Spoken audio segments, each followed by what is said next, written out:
ధనుర్మాస వ్రతం ఎలా ఆచరించాలి? సూర్యదేవుడు ధనుస్సు రాశిలో ప్రవేశించటంతో మొదలై భోగి పండుగ రోజు వరకు సూర్యుడు మకర రాశిలోకి ప్రవేశించేంత వరకు ఉండే మాసం ధనుర్మాసం. వైష్ణవ సాంప్రదాయంలో అత్యంత పవిత్రమైన మాసం ఇది.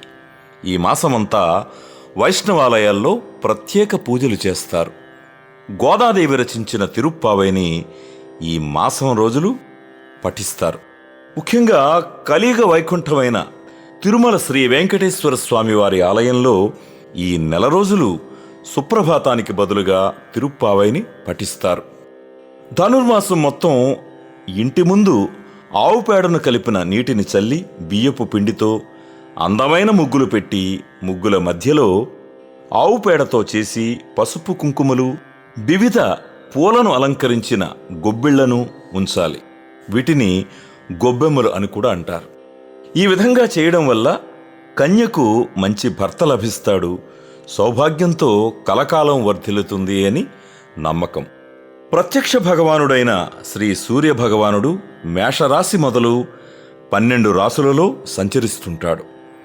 ద్వాదశాత్ముడైన ఆదిత్యుడు తన దివ్య యాత్రలో ధనుస్సు రాశిలోకి ప్రవేశిస్తూనే ధనుర్మాసం ప్రారంభమై సూర్యుడు మకర రాశిలోనికి ప్రవేశించేంత వరకు, అంటే మకర సంక్రాంతి పర్వదినం ముందు రోజు భోగి వరకు ఉంటుంది. ఈ నెల రోజుల పాటు ధనుర్మాస వ్రతం ఆచరించాలి. ధనుర్మాసం గురించి మొదట బ్రహ్మదేవుడు స్వయంగా నారద మహర్షికి వివరించినట్లు పురాణ కథనం. ధనుర్మాస వ్రత ప్రస్తావన, మహత్యాలు బ్రహ్మాండ, భాగవత, ఆదిత్య పురాణాల్లో, నారాయణ సంహితలోనూ కనిపిస్తుంది. ఇక ధనుర్మాస వ్రత విధానాన్ని తెలుసుకుందాం. వ్రతం చేయాలనుకునేవారు బంగారం లేదా వెండి లేకపోయినట్లయితే శక్తి మేరకు పంచలోహాలతో గాని రాగితో గాని శ్రీ మహావిష్ణువు విగ్రహాన్ని ఒకదాన్ని తయారు చేయించుకుని పూజాపీఠంపై ప్రతిష్ఠించుకోవాలి. విష్ణువును మధుసూదనుడు అనే పేరుతో వ్యవహరించాలి. ప్రతిరోజు సూర్యోదయానికంటే 5 గడియలు ముందుగా నిద్రలేచి కాలకృత్యాలను పూర్తి చేసుకుని తలస్నానం చేసి నిత్య పూజలు, సంధ్యావందనాలను ముగించి తర్వాత ధనుర్మాస వ్రతాన్ని ఆచరించాలి. మధుసూదన స్వామిని ఆవు పాలు, కొబ్బరి నీరు, పంచామృతాలతో అభిషేకించాలి.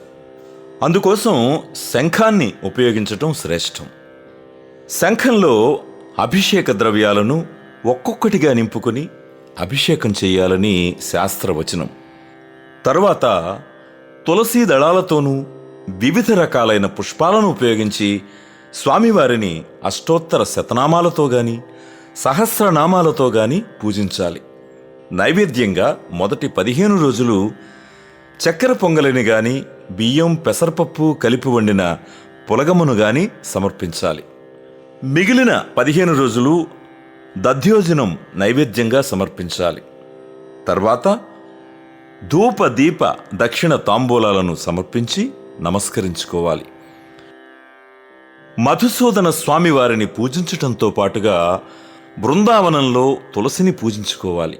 ఈ మాసమంతా విష్ణు పురాణాన్ని, విష్ణు గాథలను చదువుతూ గాని వింటూ గాని గడపటం, వైష్ణవాలయాలను దర్శించటం చెయ్యాలి. ఈ విధంగా ప్రతిరోజు ధనుర్మాసం మొత్తం ధనుర్మాస వ్రతాన్ని ఆచరించటం శ్రేష్టం. నెల రోజుల పాటు చేయలేని వారు 15 రోజులు గాని 8 రోజులు గాని 6 రోజులు గాని 4 రోజులు గాని లేదంటే కనీసం ఒక్కరోజైనా ఆచరించాలి అని శాస్త్రవచనం. వ్రతాన్ని ఆచరించటం పూర్తయ్యాక శ్రీ మధుసూదన స్వామివారి విగ్రహాన్ని మధుసూదన దేవేశ ధనుర్మాస ఫలప్రద తవ మూర్తి ప్రదానేన మమ సంతు మనోరథాః అనే శ్లోకాన్ని పఠిస్తూ పండితునికి దానం ఇవ్వాలి. పండితుడు దానాన్ని స్వీకరిస్తూ ఇందిరా ప్రతిగృహ్ణాతు అని పండితుడు ఇచ్చే ఆశీర్వచనాన్ని స్వీకరించటం వల్ల సకల కోరికలు సిద్ధిస్తాయి అని చెప్పబడుతోంది. ఈ విధంగా ధనుర్మాస వ్రతాన్ని ఆచరించటం వలన కోరిన కోరికలు తీరడంతో పాటు ఇహలోకంలో సౌఖ్యం, పరంలో మోక్షం సిద్ధిస్తుంది అనేది పురాణ కథనం.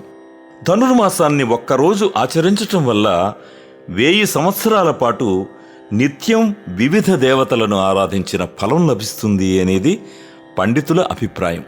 కాత్యాయని వ్రతం లేక శ్రీవ్రతం, ఈ వ్రతాన్ని ధనుర్మాసంలో వివాహం కాని అమ్మాయిలు ఆచరించాలి అని చెప్పబడుతోంది. పూర్వం ఈ వ్రతాన్ని స్వయంగా శ్రీకృష్ణుడి సలహా మేరకు గోపికలు ఆచరించి శ్రీకృష్ణుడే భర్తగా పొందినట్లు కథనం. శ్రీ గోదాదేవి ఈ వ్రతాన్ని ఆచరించి శ్రీరంగనాథుణ్ణి భర్తగా పొందినట్లు పురాణాలు వెల్లడిస్తున్నాయి. ఇక ఈ కాత్యాయని వ్రతం ఎలా ఆచరించాలో తెలుసుకుందాం. ధనుర్మాసంలో ప్రతిరోజు తెల్లవారుజామునే నిద్రలేచి కాలకృత్యాలు తీర్చుకొని తలస్నానం చెయ్యాలి.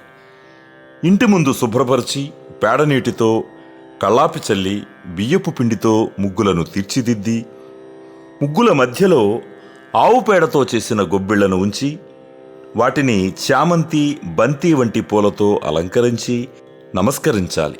అనంతరం కాత్యాయని దేవిని షోడశ నామాలు, అష్టోత్తరాలతో పూజించి నైవేద్యం సమర్పించాలి. ఈ విధంగా ప్రతిరోజు ధనుర్మాసమంతా ఆచరించాలి. తెలుగునాట గొబ్బెమ్మల వ్రతంగా పేరుపడిన ఈ కాత్యాయని వ్రతాన్ని కన్యలు ఆచరించటం వల్ల మంచి భర్త లభిస్తాడని శాస్త్రవచనం.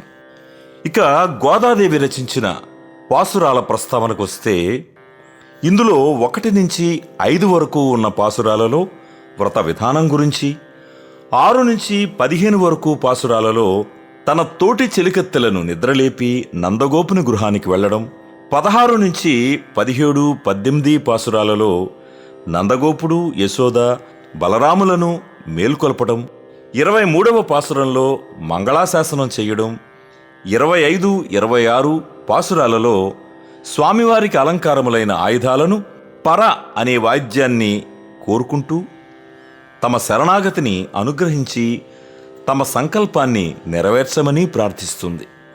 27వ పాసురంలో పరమాత్మకు జీవాత్మకు గల సంబంధాన్ని కోడారై ప్రసాదంతో పోల్చి వివరించింది. 30వ పాసురం ఫలశ్రుతితో భగవంతునికి మనకు గల సంబంధం తెలిస్తే కోరికలను మనం కోరవలసిన పని లేదని, స్వతంత్రించి భగవంతుని అడిగి పొందవచ్చని తెలియచేసింది గోదాదేవి. ఇది ధనుర్మాస వ్రతం ఆచరించే విధానం. శుభమస్తు. ఓం మధుసూదనాయ. ఓం నమో నారాయణాయ. సర్వే జనా సుఖినో భవంతు.